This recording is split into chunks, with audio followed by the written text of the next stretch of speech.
How's it going, trainers, and welcome to another Pokemon Go video. Today we're going to be taking a look at Suicune and its counters in order to prepare for the up-and-coming raid day on August 17th.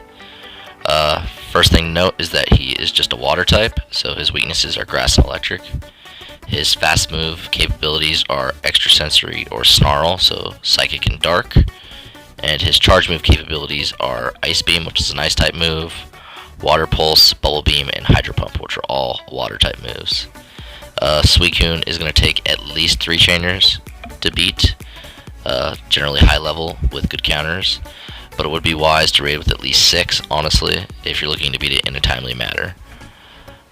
When it comes to Suicune's counters, Suicune is countered again by both electric and grass types, but it's a little dependent on the weather and the moveset. Essentially, if Suicune has Ice Beam, you don't want to run your grass types, period.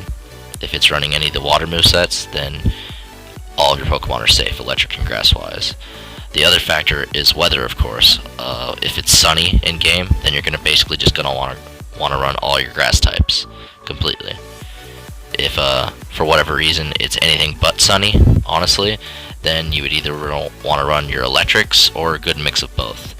Now, diving a little deeper into the counters of both of these, we'll start with the grass types since we are in Arizona.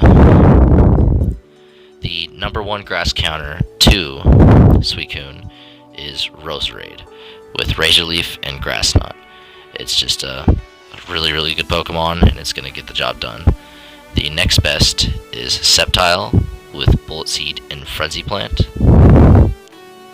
Then we have Venusaur with Vine Whip and Frenzy Plant.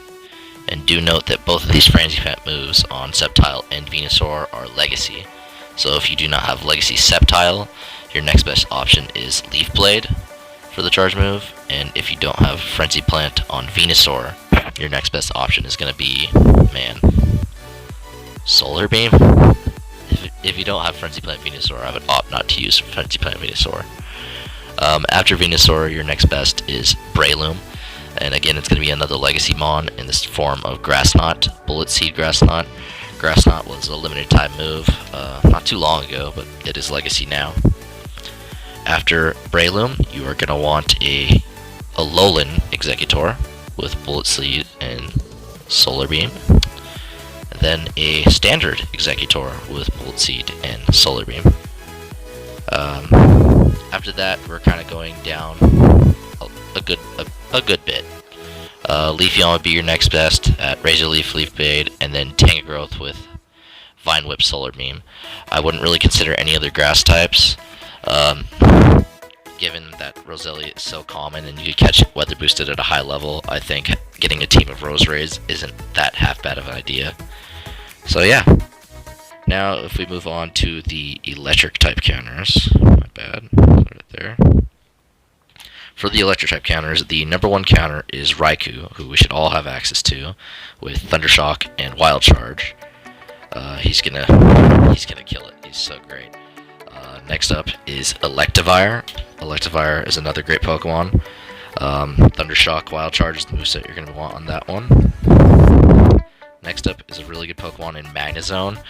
And what's interesting in Magnezone is if it's an Ice Beam, it's going to resist with its Steel typing, so it's going to be, with an Ice Beam moveset, Magnezone's probably going to be the most superior counter you could bring.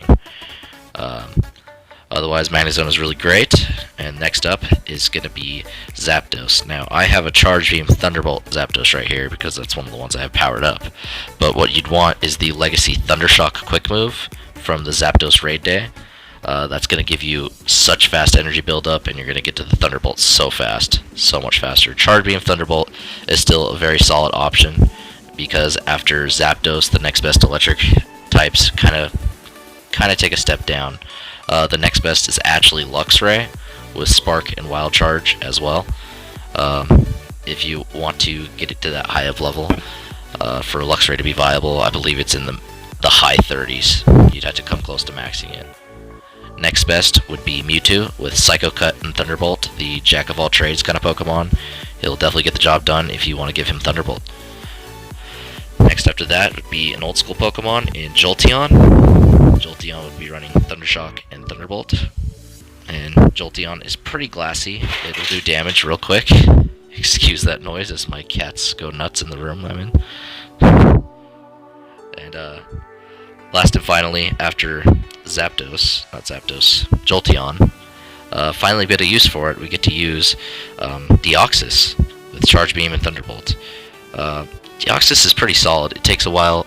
It could do a good damage output, but it's gonna, a lot like Jolteon, it's gonna die pretty quick. It's pretty glassy. But moving on, we're gonna go ahead and max out our Lucky Perfect Roserade, and we're gonna go ahead and just discuss real quick about team composition. As far as team composition goes, if you're rolling with a good amount of people, you don't really have to concern yourself with the weather. More so, you can just run with a Raikou, Electivire, Manazone, Roserade, Zapdos, blah blah blah. Just a good mixture of your grass and electric type Pokemon.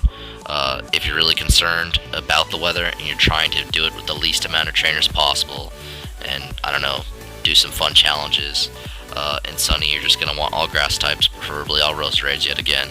And in any other weather, especially rainy, you're going to want electric types. Anyways, we got about a month to go until Suicune Day, so you guys have time to prep, and have a great day. Thank you all for watching. Bye.